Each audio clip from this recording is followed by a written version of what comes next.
A very good morning to my all class 8 students.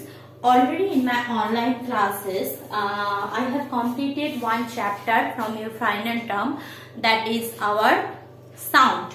So today in my this class, I will start that first up of the electricity chapter, which is also called household electricity, or better I suggest to name it current electricity. So let's start with the chapter. See, household electricity, forget about that. If you are thinking about the name electricity, what the first things came into your mind? That is the light or the fan or phrase AC, washing machine, whatever is surrounds us. Means any household circuit is included in that chapter, household electricity. So what is my objective in this chapter? My objective in this chapter is mainly how does it works, all the instrument, what is the basic behind that all the instruments, and few formula will study, how much current waste is there, how much energy consumed by the circuits, these things. So let's go for the chapter.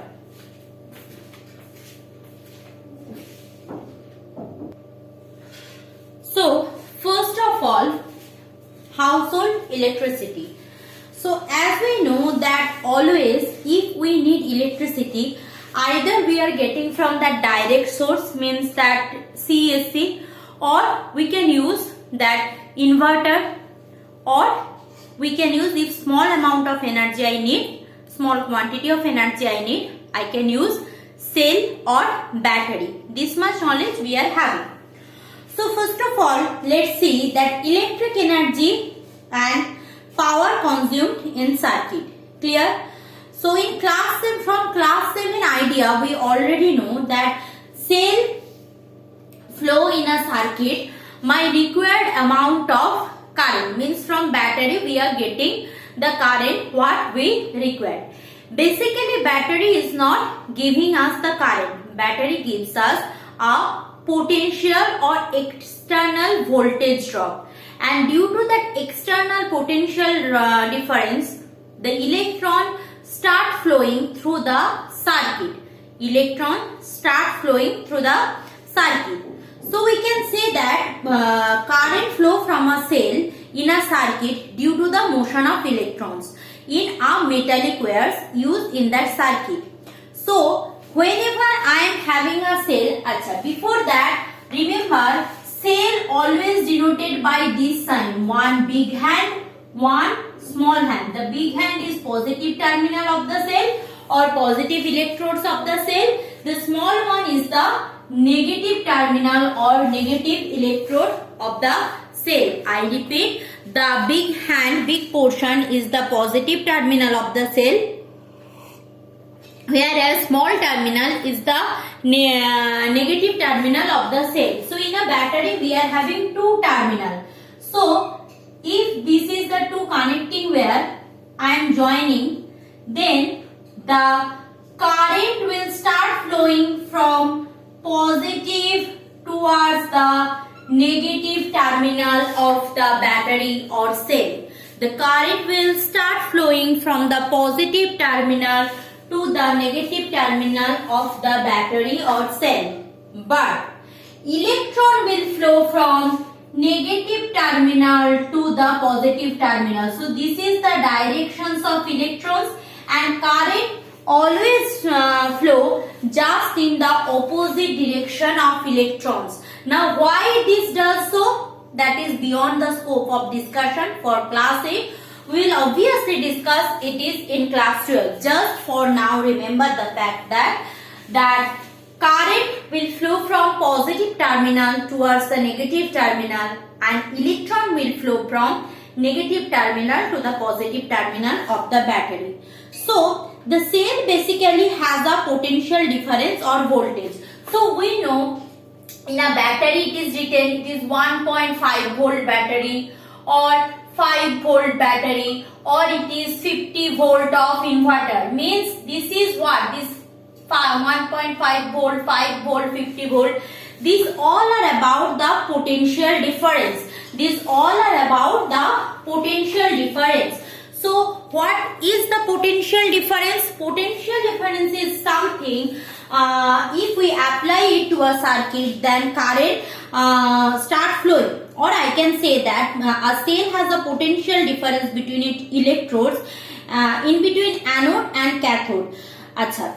If we are having potential difference, then what I am telling, that electrons start flowing and in the opposite direction current will move. Means what? Potential difference when I am applying, then basically that potential difference help to push the electron from one electrode to another electrode. Basically potential difference helps to push the electron from one electrode, means negative electrode, to the positive electrode. Means actually potential difference is doing some work on the electron to bring this from one conductor to the another conductor. This is the positive terminal of the conductor, this is negative terminal. So electron is flowing from negative terminal to the positive terminal. So actually the potential difference doing the amount of work to bring that charge from one terminal of the battery to another terminal. So that's how the flow continues. So if someone is asking us what is potential difference, you can say obviously the potential difference is the work done in moving a unit charge from one electrode to another electrode. So potential difference basically the work done to bring a unit charge from one electrode to another electrode. Now from the very beginning I am saying electrode, just I am giving you for your idea, I am just giving you the structure. Basically inside battery, I am having a battery also, yes. Basically this one is a battery, can you see, this is a red FRFD battery. So inside the battery, I am showing you, it is written one side is positive terminal, another side is negative terminal. If you see carefully, I am showing you, wait, see, this one is the positive terminal and this one is the negative terminal of the battery. So basically in this cell, here we are having two terminals. This is the positive terminal, this is the negative terminal. So when I will connect two wires from these two directions, so basically in between these two, means from negative to positive, electrons will start flowing, and for that reason the current will start from positive towards the negative. Clear? So that is one kind of cell, and all kind of cell, whatever we are using, how big or how small it might be, works on the same principle. Clear?